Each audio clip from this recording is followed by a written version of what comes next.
फातिहा।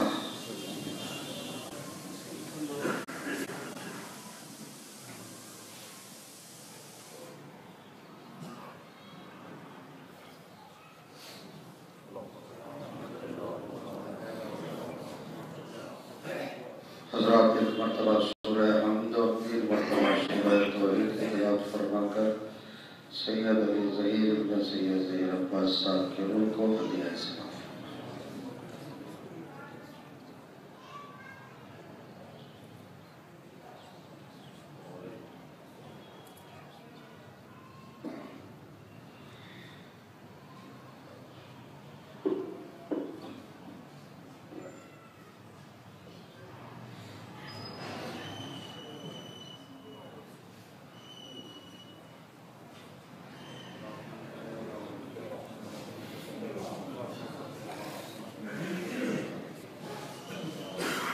औज़ु बिल्लाहि अस्समीइल अलीम मिनश शैतानिर रजीम।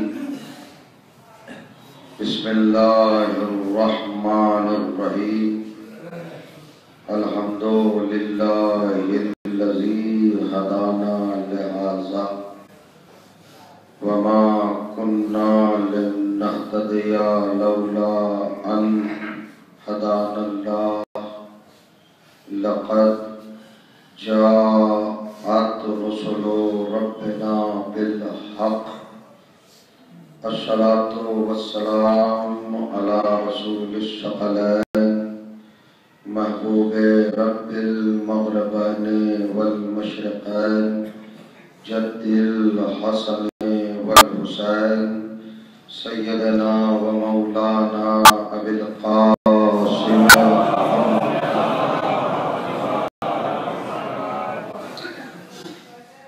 व अहले बैतिहि तय्यबीन अत्ताहिरीन अल मासूमीन अल मज़लूमीन व अस्हाबिहिल मुंतजबीन व लानतुल्लाहि अला आदाइहिम अजमईन मिन यौमिना हाज़ा इला यौमिद्दीन। अम्मा बअदु फ़क़द क़ाला सुब्हानहु व तआला बिस्मिल्लाहिर रहमानिर रहीम। तबारकल्लज़ी बियदिहिल मुल्क व हुवा अला कुल्लि शैइन क़दीरुल्लज़ी खलक़ल मौता वल हयाता लियब्लुवकुम अय्युकुम अहसनु अमला। सल्लल्लाहु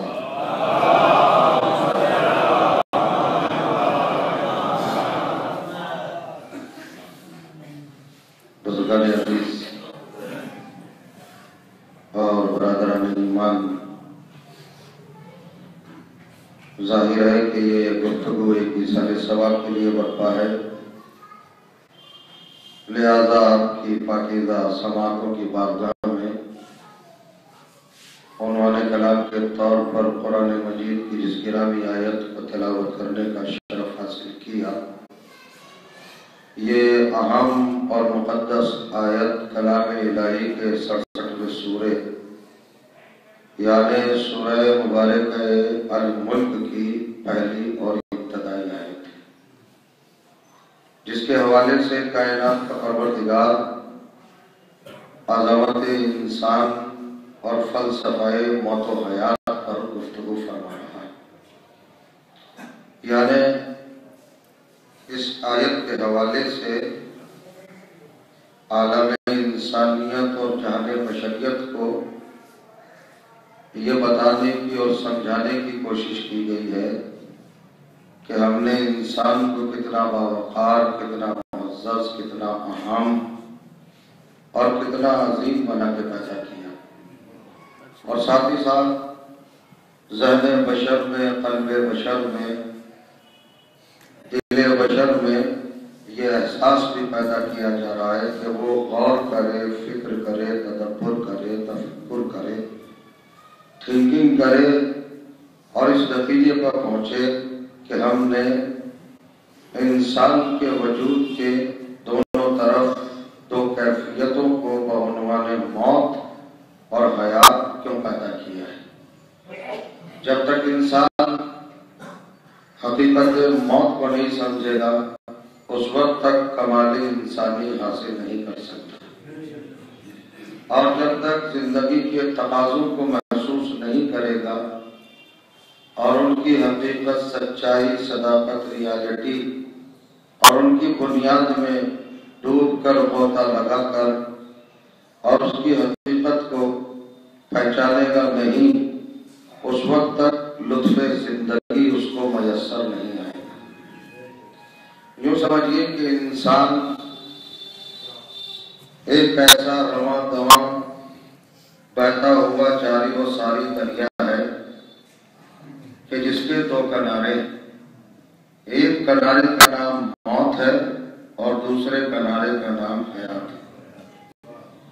इंसानी वजूद के लिए, इंसानी ज़ात के लिए, इंसानी शख्सियत के लिए, इंसानी हस्ती के लिए, इंसानी पर्सनालिटी के लिए ये दोनों चीज़ें बहुत ज़रूरी है।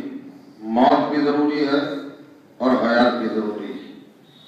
परवरदिगार आलम ने इस आयत में मौत का तज़किरा पहले किया है और जिंदगी का तज़किरा बाद में किया है।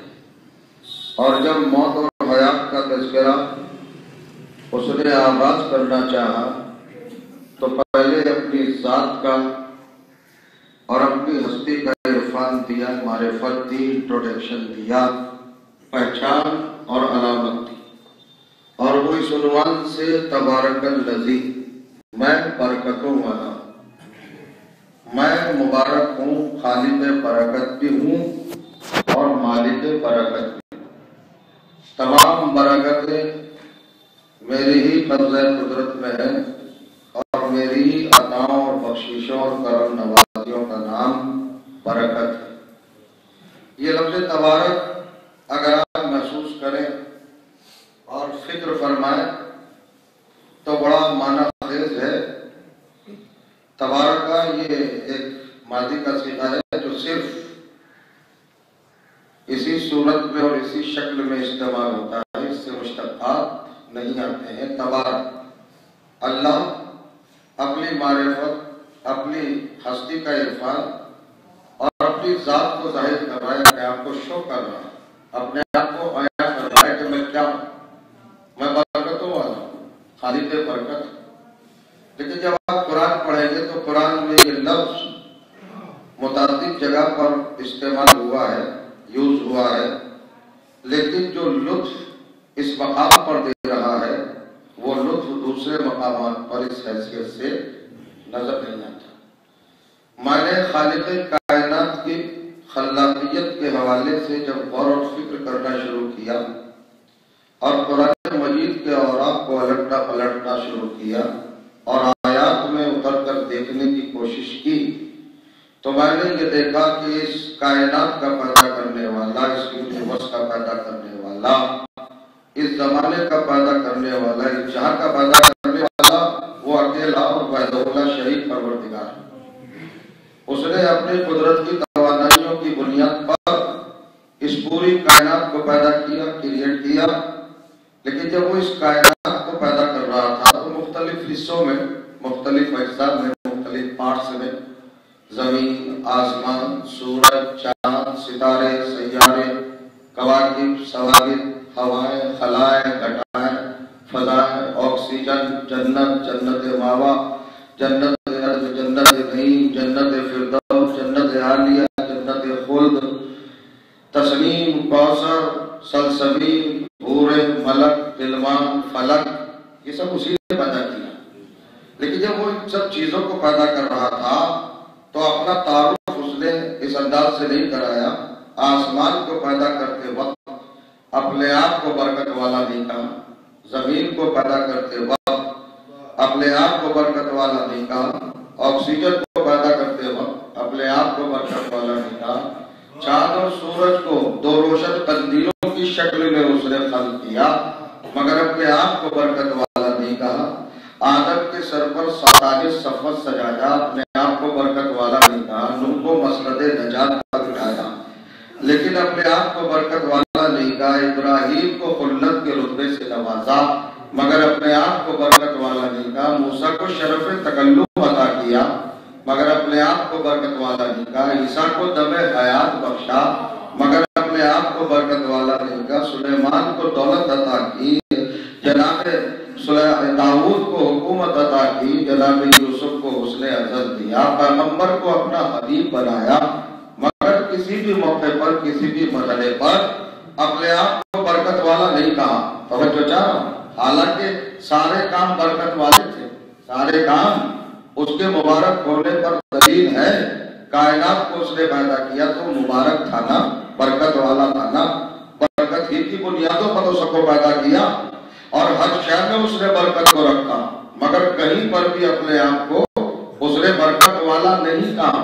लेकिन जब कहा अल्लज़ी खलक़ल मौता, यानी अपने आप को जब खालिक मौत होने की हैसियत से जाहिर किया तो अपने आप को बरकत वाला कहा, ताकि ज़माना समझ ले और कुरान को पढ़ के इस नतीजे पर पहुंचे कि मौत बरकत का नाम है, नबूसत का नाम नहीं है। और जो करें क्या, जब फिक्र फरमाइएगा, मुझे बहुत लंबी चौड़ी गुफ्तगू नहीं करना है, चंद बातें मकसद खेज आपको उन तक पहुंचाना है। कहीं पर भी अपने आप को बरकत वाला नहीं कहा। देखिए, जहां तक मौत और हयात का ताल्लुक है, कभी आपने इस रुख से और इस पहलू से और इस एंगल से भी तवज्जो करने की कोशिश फरमाई कि परवरदिगार आलम ने मौत को क्यों पैदा किया। हालांकि मौत ऐसा सब्जेक्ट है और ऐसा मौजू है कि कायनात में जिसकी हकीकत से और सच्चाई से कोई इनकार कर ही नहीं सकता। और करिएगा, आज तक किसी ने मौत की सच्चाई से, मौत की हकीकत से, मौत की रियलिटी से इनकार किया है? कोई इनकार करता हुआ आपको मिला? हैरतनाक पहलू है। यानी इसी कायनात में अल्लाह का इनकार करने वाले मिले मगर मौत का इनकार करने वाला नहीं मिला। अब समझे आप, अल्लाह ने मौत को क्यों पैदा किया? चूंकि वो अल्लाह कुल्ले शैइन कदीर था, वो इंसान की तबीयतों से, फितरतों से और ज़हन की अप्रोच से वाकिफ था कि कैसी कैसी खुराफात ये इख्तरा करेगा। लिहाजा उसने मौत को पैदा कर दिया और मौत को पैदा करने के बाद तहरियों से इस तरह मुस्कुराकर कुदरत मुखातिब हुई कि भाई मुझसे इनकार करते थे, हिम्मत हो तो मौत से इनकार करके बताओ। आखिर मौत भी तो मेरी पैदा की हुई है ना। सलवात पढ़े मोहम्मद।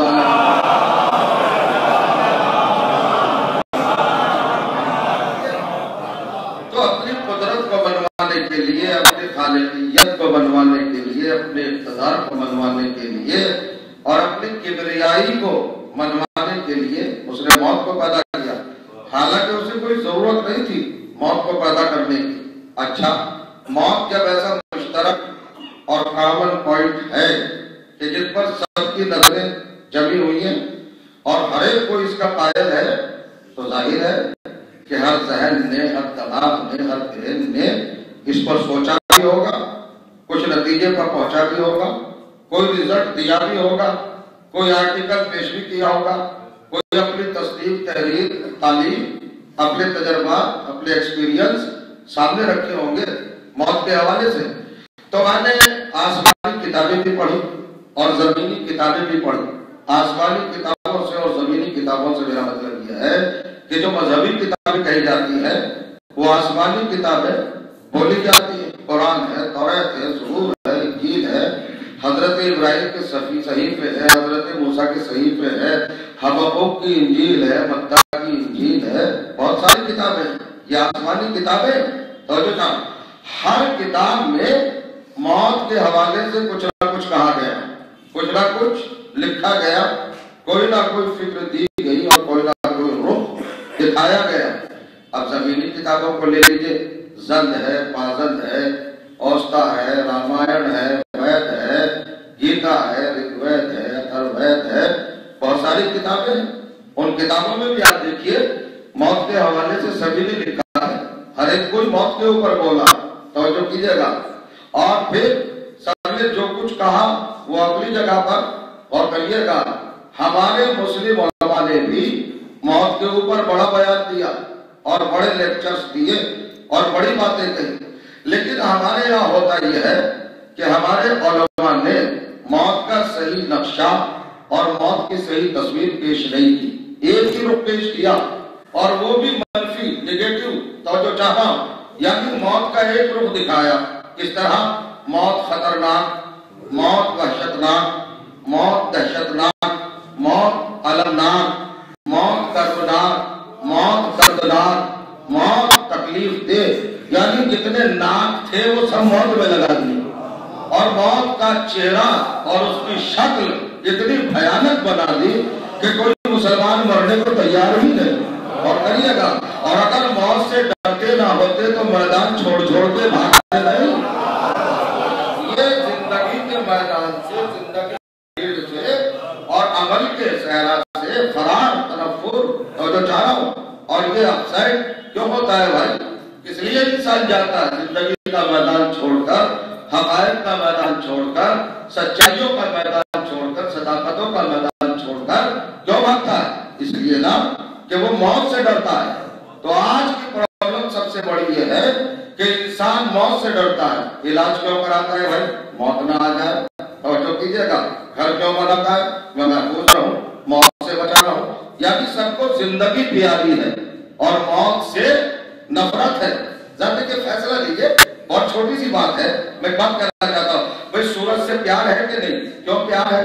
क्या वो हमें रोशनी देता है? चांद से उल्फत है कि नहीं? क्यों उल्फत है?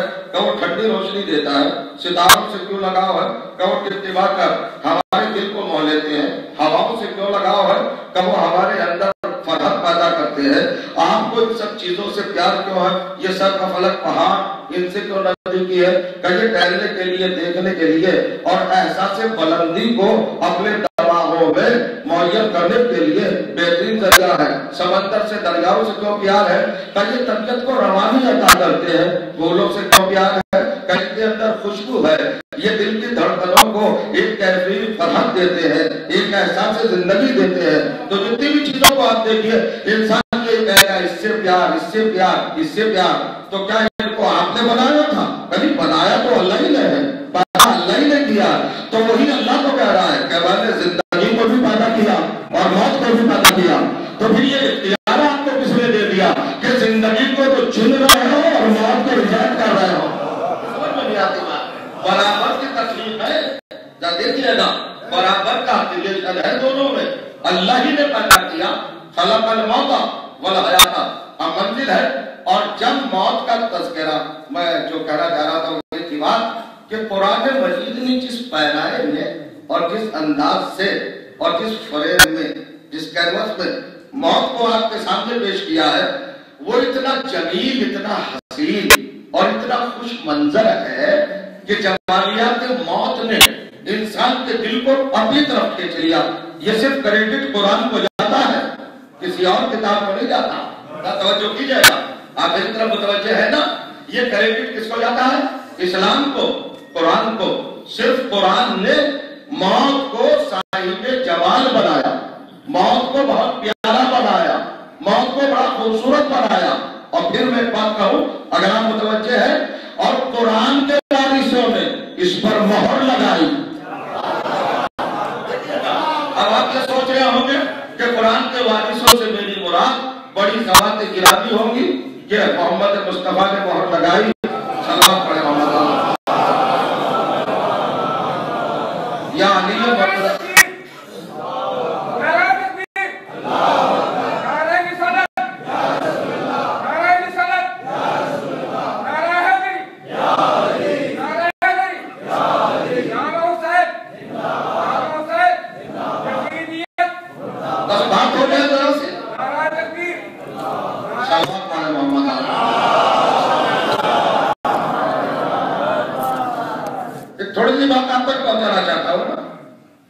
मजीद ने मौत को जमील बनाया, हसीन बनाया, खूबसूरत बनाया, खुशमंजर बनाया, दिल से लगाने के लायक बनाया, तबीयत के करीब लाने के लायक बनाया।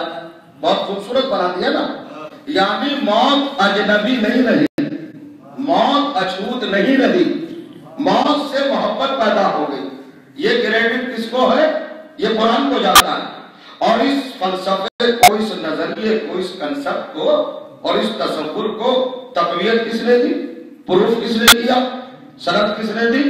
मोहर किसने लगाई? वो है वारिसाने कुरान, और जो कह रहा हूं रसूल आले रसूल, अब मेरी मुराद ये नहीं कि मैं बड़े किरदारों को लाऊंगा, हालांकि आले रसूल का कबीला कुरान से इतना करीब तरीन है कि वो भी मौत की हकीकत को जानता है। बड़ों की बात जाने तो इनके 6 महीने के बच्चे भी जानते हैं। अगर मौत को खूबसूरत न जानते तो तीर खा के मुस्कुराते नहीं। सलाम पढ़ जाना मोहम्मद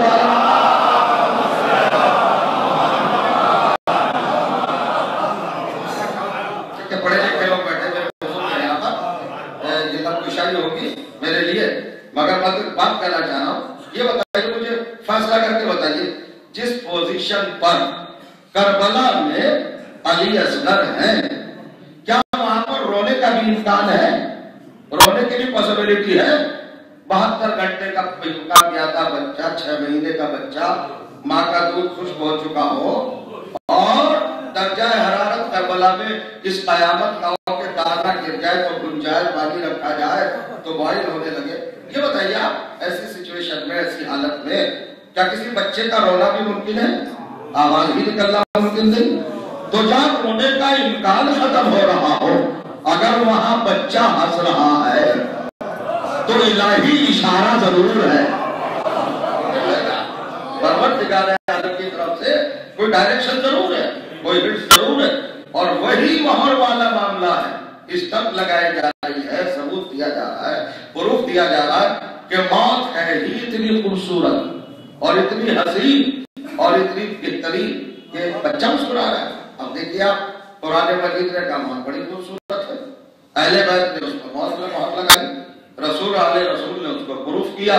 फरमाया कुरान ने क्या लफ्ज यूज किया? कुरान ने लफ्ज यूज किया बरकत, मौत को बरकत बनाया। देखिए मैं मिंबर पे बोल रहा हूं और ये मालूमात पे इजाफे की एक संत है जो मैं कहना चाह रहा हूं। आप चैलेंज कर सकते हैं भाई, आप जिस दीन में जिंदगी बसर कर रहे हैं वो दीन यूं ही नहीं है, बड़ा सॉलिड दीन है, बड़ा स्ट्रॉन्ग और बड़ा मजबूत दीन है।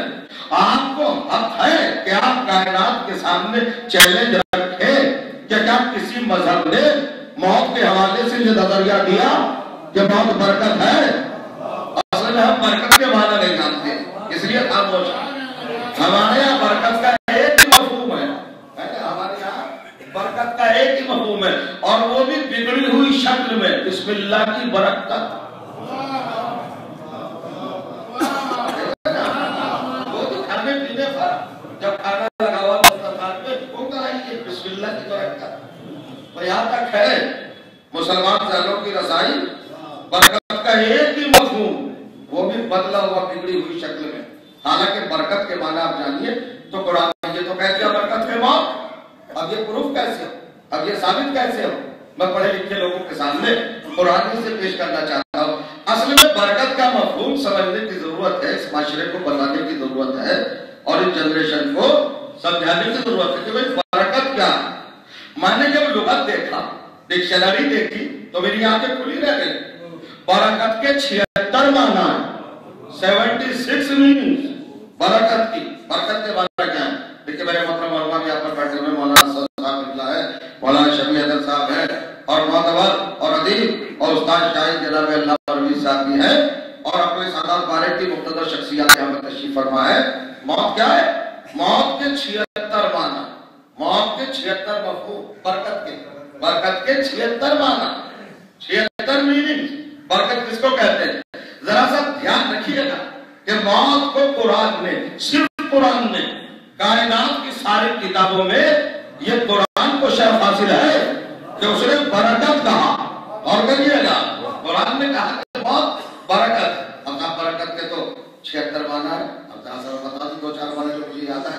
बरकत के माना नमू, बरकत के माना नमूद, बरकत के माना तसलसल, बरकत के माना कयाम, बरकत के माना तमाम, बरकत के माना सबूत, बरकत के माना टिकाव, बरकत के माना मजबूती, बरकत के माना इस्तेहकाम, बरकत के माना ज़ियादती, बरकत के माना कसरत, बरकत के माना इख्तियार, बरकत के माना रहमत, बरकत के माना नेमत, बरकत के माना फायदा, बरकत के माना प्रॉफिट। तो करिएगा ये बरकत के माना है ना, एक माना है बरकत के और करिएगा, एक माना है बरकत के कम लगाना और ज्यादा वापस लेना।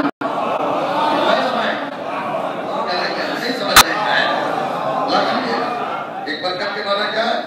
यानी इन्वेस्टमेंट की फिलॉसफी, फार्मूला क्या है?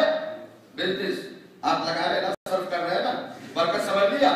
फिर मैं एक मर्तबा रिपीट करना चाह रहा हूं कि मौत को सिर्फ कुरान ने बरकत कहा, मुलाजा करिएगा। और बरकत का मतलब डिक्शनरी ने क्या बताया? लाभ मीनिंग क्या है? इन्वेस्टमेंट है ना, लगाना। ये क्या होता है? कम लगाओ और रिटर्निंग ज्यादा है। अब भैया पढ़े लिखे लोग बैठे हुए क्या करूं?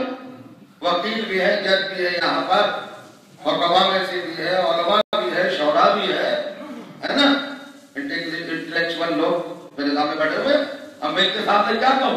क्या है? कम लगाना और ज्यादा वापस लेना। इन्वेस्ट किया और रिटर्निंग। तो अब ये मुझे बताइए, कम के माना क्या है और ज्यादा के माना क्या है? ये भी तो दो लफ्ज है ना आपकी जगह पर, सरकार देखिएगा, दो लफ्ज है। कम का मफहूम क्या है भाई? आप जिस चीज को लाएंगे उठा करके ये कम है, मैं उससे छूट लिया, मैं उससे कम, तो ये कम का फलसफा एक जगह पर ठहरेगा नहीं, ला करिएगा। तो ये कम समझाने बड़ा मुश्किल है। अच्छा आप ये बताइए ज्यादा के क्या माना है? होगा कि 2000 ज्यादा है, किसी ने 5000 कर दिए, उससे ज्यादा हो गया। किसी का 5000 ज्यादा, उससे 10,000 कर दिए, वो ज्यादा हो गया। तो ना कम का मफहूम हमारी लुगत में और ना ज्यादा का मफहूम, और तो चाह रहा ये जगह दिखता ही नहीं। कितना मायूस होता है जहन और कितना नाकिस है। तो जो चाह रहा हूं, हमारा गणित, हमारा मैथमेटिक्स, तो जो करिएगा, हमारा आदाद-ओ-शुमार का फलसफा कितना है ना नाकिस है कि ना वो कम को बता सकता या क्या मतलब है कम का, और ना ज्यादा को बता सकता। मगर मैं बताना चाहता हूं, कम का मतलब है कि जो हुदूद में आ जाए, और ज्यादा का मतलब है जो हुदूद में ना आए। यानी लिमिटेड को कम कहते हैं, अनलिमिटेड को ज्यादा कहते हैं। वैसा समझ लीजिए, लिमिट के अंदर जो हो वो है कम, और जो लिमिट के बाहर हो वो है ज्यादा। समझ लिया आपने? एक फलसफा तो समझ में आ जाए ना, वरना आप नहीं कर सकते कम क्या है और ज्यादा क्या है। तो जिसे आप लिमिट में ले आए वो है कम, और जो लिमिट के बाहर हो वो है ज्यादा। बोला करिए, अब मैं मिसाल दे दूं, देखिए कम लगाओ और ज्यादा। भाई हमारी उम्र है, हमें लगाना है कम, लेना है ज्यादा। बिजनेस का उसूल यही तो है ना, 5,000 लगाए, 15,000 होकर वापस आ गए तो बरकत, और अगर 5,000 के 2,500 रह गए तो लहू सब। और करिएगा तो ज्यादा होना चाहिए। और अगर यकीन हो जाए कि हमें लॉस होगा तो कौन अगले में पैसा लगाएगा? नहीं लगाएगा ना। तो अगले का तकाजा यह है कि बिजनेस वहां करो जहां प्रॉफिट का यकीन हो, जहां बढ़ने का यकीन हो। मैं कुछ कहना चाह रहा हूं, ये मिसाल समझ ली। अब समझिए, हम आए हैं यहाँ पर, इस दुनिया में सब बैठे हुए हैं, कुछ चले गए, कुछ है, कुछ जाने वाले हैं, और सभी को जाना है ना। तो भैया कितनी उम्र लेके आए हैं? का किसी की 50 साल, किसी की 60 साल, किसी की 100 साल, किसी की 200 साल, किसी की 400 साल, किसी की 1000 साल। अगर आप उम्रों का कैफियत का जायजा ले तो सबसे बड़ी उम्र है हजरत नूह अलैहिस्सलाम की। कितनी उम्र है? का 2500 साल, 2500 साल उम्र है। और 950 वर्ष तकलीफ के हैं, यानी 950 वर्ष तकलीफ की। 9.5 साल नहीं, 9.5 महीने नहीं, 9.5 दिन नहीं, 9.5 घंटे नहीं, 950 वर्ष तकलीफ की। और मैं तो हैरत में हूं, जब मैंने कुरान देखा और जनाब नूह की तकलीफ का रिजल्ट देखा, तो कुरान ने कमेंट्री की, मा आमना बिही इल्ला कलील। हजरत नूह पर बहुत थोड़ा ईमान लाए, और जब थोड़ों की तफसीर देखी तो मातबर रवायत में एक कैरेक्टर मिला, एक किरदार मिला, यानी 950 वर्ष में एक को मोमिन बना पाया। करिएगा, कहा आया? 950 वर्ष में एक को मोमिन बनाया। अगर आज हमारा माशरा होता तो हजरत नूह के हाथ में ये सर्टिफिकेट दे देता कि सरकार आप टोटली फेलियर, आप फेल है, सर्टिफिकेट दे देता कि नहीं? 950 वर्ष आपने बेकार किए, एक ही को मोमिन बनाया। जैसे आज मुतालिबा होता है उलमा से कि सारी कौम को एक ही दिन में मोमिन बना दो, ये काम तो नबी भी नहीं कर पाए।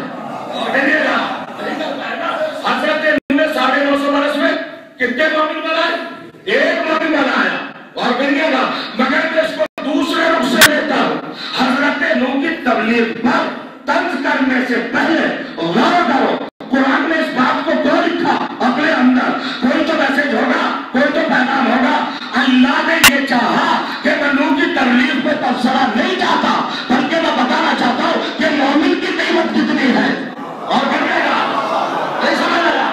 एक मोमिन का वजन कितना है, एक मोमिन की इंपॉर्टेंसी क्या है, एक मोमिन की कीमत क्या है, ये समझ लो। जब मोमिन को अगली हमला फीता डालकर नापने की कोशिश करना तो ये समझ लेना कि मासूम नबी की 950 वर्ष की तबलीग की गर्दिशों में जो किरदार उभर के आए उसे एक मोमिन कहते हैं।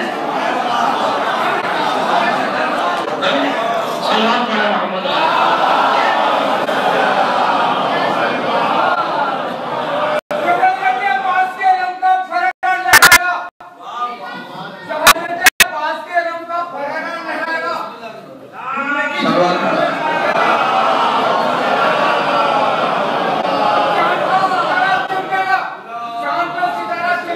इंशाअल्लाह इंशाअल्लाह सलावत पढ़िए मोहम्मद।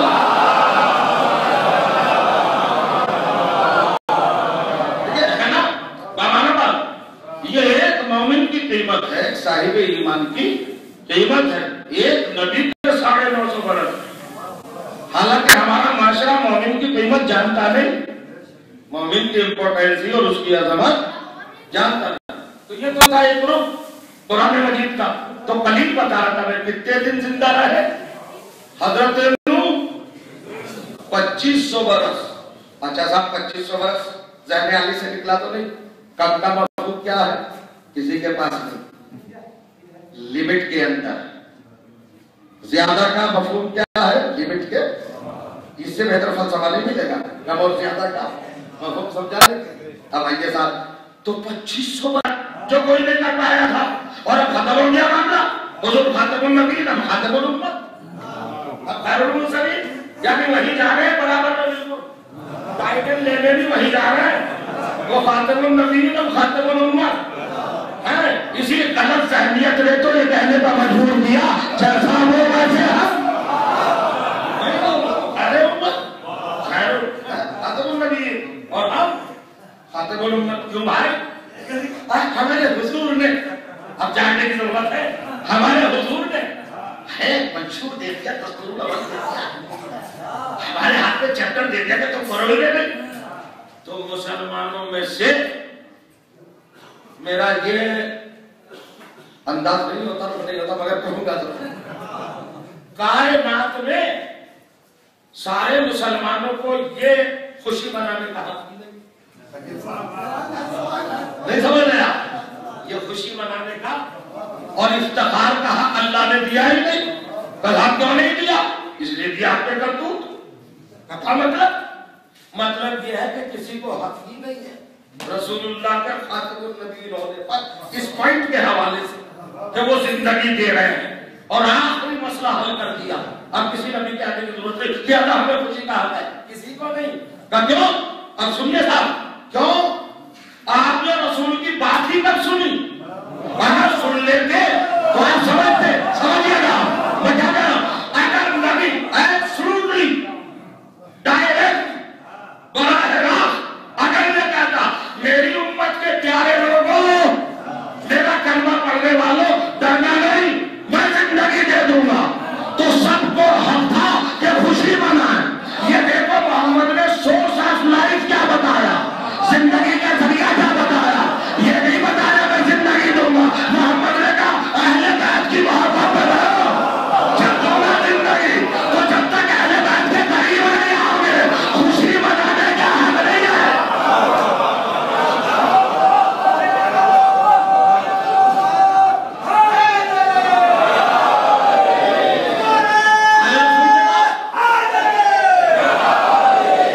आले रसूल का जब तक दामन खाली चली गई मेरी बात। अरे भाई जिंदगी का जरिया क्या है? क्या यूं ही दे रहे हैं कभी जिंदगी? चलो ले लो बचपन से जी नहीं, जिंदगी का जरिया बताया। पैगंबर ने का बनाया दे दूंगा नहीं। मोहब्बत अहले बैत पे मरो तब दूना जिंदगी, तो मोहब्बत अहले बैत पर। अब अगर नाजुक तबीयतों के बाद ना हो तो जुमला कहूं, लोग जो कहते हैं कोई नबी नहीं दे पाया जिंदगी, हमारे पैगंबर ने दी, मगर पैगंबर ने भी एक बात और आगे बढ़ा दी। और जो चाह रहा हूं, अहले बैत को जरिया जिंदगी बनाकर अहले बैत की अजमत का ऐलान कर दिया। आपका ऐलान कैसे किया? ऐलान ऐसे किया कि अगर ऐसे अहले बैत और नबियों को मिल जाते तो वो भी जिंदगी दे देते। ये मेरे पैगंबर का शरफ है, ये अकेले नबी का शरफ है, अकेले नबी की सिफत है कि सिर्फ अहले बैत मिले हैं तो पैगंबर। और कैसे मिले? किस तरह? अजमत वाले मिले। क्या कहा नबी ने? देखो कभी कभी ऐसा होता है कि दावा बहुत पहले होता है, दलील बहुत बाद में होती है, बातें अलग अलग हो जाती है, दलीलें जुटाने में बहुत वक्त लगता है, बड़ी परेशानी होती है। लेकिन पैगंबर जो बात कर रहे हैं अपने अहले बैत के हवाले से, कभी मेरे अहले बैत है जिंदगी का जरिया, और कब है? मौत के बाद। मरो पहले जिंदगी देते हैं, तो जिंदगी देने का इनके अंदर अल्लाह ने वो सलाहियत अता फरमाई है, तो ये जिंदगी दे तो बस मकसद कर चुका, बात तमाम हो गई। क्या कहा पैगंबर ने? इनकी मोहब्बत के मर जाओ, ये जिंदगी देंगे। तो क्या अस्तगफिरुल्लाह, तौबा तौबा, माज़अल्लाह, पैगंबर के खानदान नवाज थे, अपने कबीले के। बस क्या आज के पॉलिटिशियंस की तरह ये सारे औहदे मेरी औलाद में मेरे खरीदे, ऐसा ही था कुछ। अली की मोहब्बत में मरो, फातिमा की मोहब्बत में मरो, हसन की मोहब्बत में मरो, हुसैन की मोहब्बत में मरो। फातिमा बेटी, अली दामाद और भाई, हसन और हुसैन नवाज तो घर के बाद का निकला ना पूछा जा रहा। तो ये तो फैमिली वहां तौबा तौबा नहीं। असली में लोग गलत सोचते हैं। पैगंबर ने रिश्तों के बिना पे ये बात नहीं कही। अगर रिश्तों के बिना पे कहते तो रिश्तेदार तो और भी थे, उनको भी इंक्लूड करते। अरे भाई सबसे करीबी रिश्ता तो बीवी का होता है, रिश्ते लाते वो भी, मगर नहीं तो इसका मतलब कि रिश्तों वाला मामला नहीं है। यहाँ मामला है किरदार वाला, काबिलियत वाला, इस्तेदाद वाला, चूंकि किसी और में मरने के बाद जिंदगी देने की सलाहियत नहीं है। एक साल स्कूल का मुंह ही नहीं देखा कभी, लेकिन है बड़े रिस्पेक्टेड, दौलत है, माल है, जायदाद है, माशरे में इज्जत है। आज बीए का कोर्स लेके पहुंच गया उनके पास, चचा क्या बात है, बीए का कोर्स पढ़ा दी गया। आप तो सारे बस कहते भाई क्या है मेरे बस का नहीं, क्योंकि हमारे पढ़ाई नहीं। हमारे यहाँ इसके लिए किस तरह मौत ये शायद नहीं हो सकती, यानी जो जिसके पास ना हो वो दूसरे को दे नहीं सकता। तो मसला उठा जिंदगी कब देना है? मरने के बाद। तो मरने के बाद खुद जिसके पास अपनी जिंदगी हो वही तो दूसरों को देगा। नहीं समझे आप? और नहीं किया आपने, ये था नबी का दावा, तो पहले बैत पर वाजिब था कि इसको साबित भी करे। यहाँ तक कई बंद गलियों में नहीं, कूफे के मैदान में इमाम हुसैन ने मौके नेज़ा पर सर कटने के बाद तिलावत करके बताया कि हम मरने के बाद भी जिंदा है।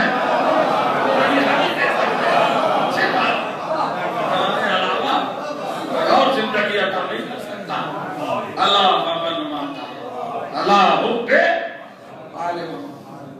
ये तो थी इस हदीस की मानवी कैफियत, लेकिन अगर इस हदीस को और तरक्की दी जाए, मजमून को और मफहूम को, क्या मतलब होता है?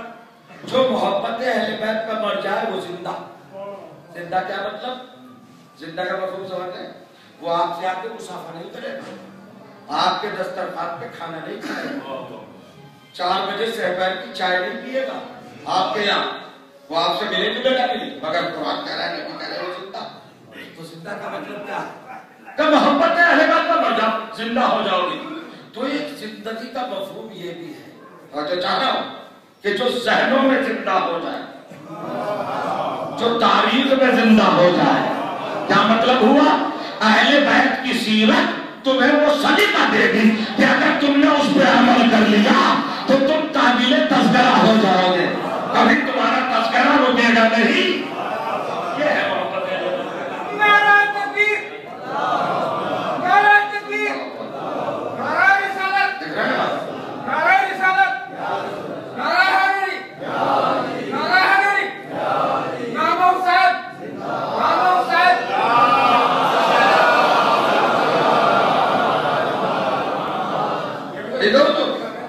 ये है मंजिल। मौत मुबारक साहिब बरकत कब है? जब मोहब्बत अहले बैत क्या है। अब आप कहेंगे साहब मौत को बरकत बता दिया। असल में हर इंसान जो इस दुनिया में आया है ना, ये दुनिया हयात की जगह नहीं है, तो पड़ाव की जगह है। आओ रुको चले जाओ बस। अब ये तो आपकी मर्जी है। वेटिंग रूम देखा रेलवे शायद हो मुजफ्फरनगर स्टेशन का है, जाके बैठ जाइए। अब बैठे हैं आप साहब। अब ये तो आपकी मर्जी है। पैसेंजर का टिकट लीजिए, जनरल बोगी का लीजिए, एसी का लीजिए। तो जिंदगी पड़ा हुआ कैसी जिंदगी? कौन सी गाड़ी में बैठना चाहता हूँ? पैसेंजर एक्सप्रेस में, एसी में, फर्स्ट क्लास में, ये तो आपके ऊपर है। तो बैठे हो वेटिंग रूम है जिंदगी। जैसा अमल, जैसा आपका सिलेक्शन, जैसा आपका अपना अमल, वैसा ही उसका रद्द अमल। इजाजत हो तो आधे मिनट बस मसाइल गिरफ्त के लिए बात है। हुजूर ने कहा जो मेरी आल की मोहब्बत पर मरे वो शहीद। गलत फहमी न रह जाए, इसलिए जरूरत है ये बात अभी अर्ज करना चाहता हूँ। हमारे यहाँ शहीद का एक मफहूम, इसको कहते हैं शहीद। पहले तो हिंदुस्तान के हवाले से अब्दुल हमीद शहीद, अशफाकुल्लाह खां शहीद, भगत सिंह, ये शहीद क्यों है भाई? ये मुल्क की मोहब्बत में किसी ने गोली खाई, तकलीफ हुई नहीं, ये शहीद है। इस्लाम में शहीद का मफहूम क्या है?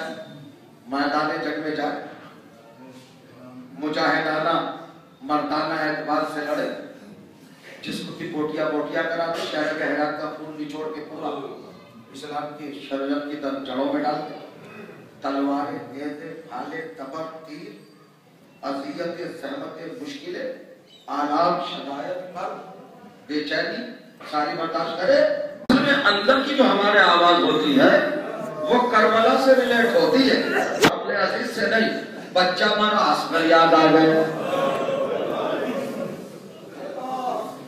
छोटा बड़ा बच्चा मरा, जनाब कासिम याद आ गए, जवान दुनिया से गया, अली अकबर याद आ गए, बराबर का भाई साथ छोड़ गया, अब्बास याद आ गए।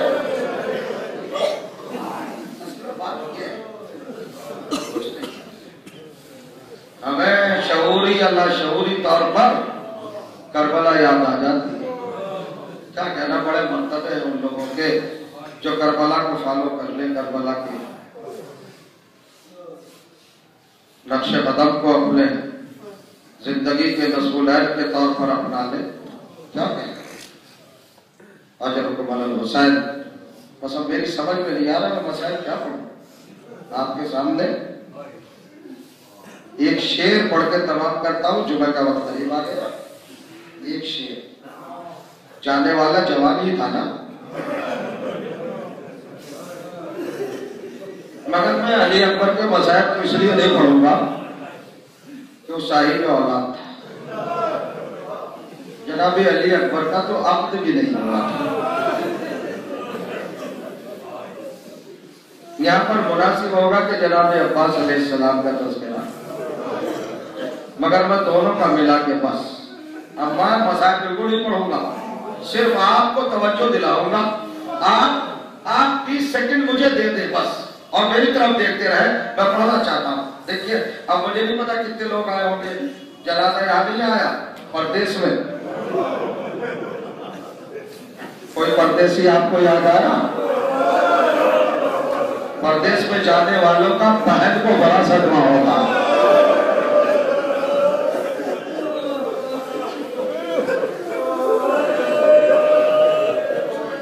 ये भी एक अच्छी बात है। बस एक बात आए ना, यहाँ तक हम नहीं हुए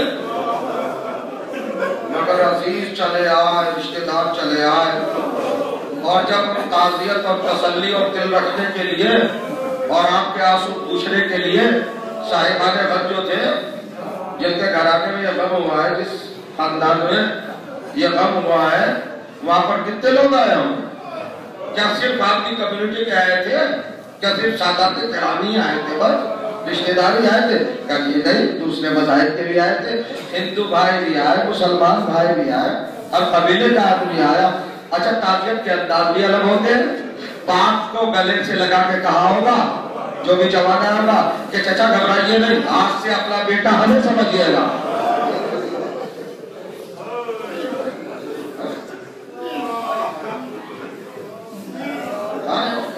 घर के अंदर खवातीन आई होंगी, तो यही होता है तरीका। तो जिसका जवान मर जाए, जवान आ जाते हैं, और अगर किसी का भाई मर जाए तो कौम के दूसरे लोगों के मेल मिलाप वाले, हर कौम हर मजहब के लोग, हमारे हिंदुस्तान में ये कितनी अच्छी रस्म है भाईचारे की कि हर एक के गम और दुख दर्द में हर एक कोई शरीक है, या मजहब नहीं देखा जाता, या नजरिया पार्टियां नहीं देखी जाती, हर एक कोई चलाता है, सबके गम में शरीक। अगर किसी का भाई मर गया तो कौम के लोग बराबर किया जाते हैं कि भाई देखो, बस सदका कम करो और हमें अपना भाई समझना, ये तो होता है। अगर किसी बच्चे का बाप मर जाए तो मोहल्ले के बुजुर्ग आ जाते और आगे कहते, बेटे अब तुम ऐसा से यकीन न करना, आज से अपना बाप हमें समझना, कोई जरूरत हो तो हमसे बयान करना, ये तो है ना। तो आपको ये सब मिल जाता है ना, सब कुछ सुकून का जरिया मिल जाता है। और मीर अनीस ने एक मंजर खींचा है कि हुसैन किस गुर्बत पर थे, ताज़ियत के हवाले से किस गुर्बत पे थे। वो में एक बैत सुना दूं तो मिसरों की, इमाम हुसैन अली अकबर के शहादत के बाद और हजरत अब्बास की शहादत के बाद जब आए हैं अल्लाह की बारगाह में अपने आप को पेश करने के लिए, उससे पहले एक मंजर है कि एक बुलंदी पर खड़े हुए और आने के बाद हथेली को हथेली से मिलाया, और मिलाने के बाद एक जुमला कहा, अब्बास मर गए, अली अकबर जुदा हुआ, अब्बास मर गए, अली अकबर जुदा हुआ, अब्बास मर गए, अली अकबर जुदा हुआ। हमसे किसी ने ये भी ना पूछा कि क्या हुआ, हुसैन का दिल कितना टूटा हुआ था, अरे तेरे पढ़ रहे थे, तुम्हारे पढ़ रहे थे, कभी अब्बास को याद कर रहे थे, कभी अली अकबर को याद कर रहे थे।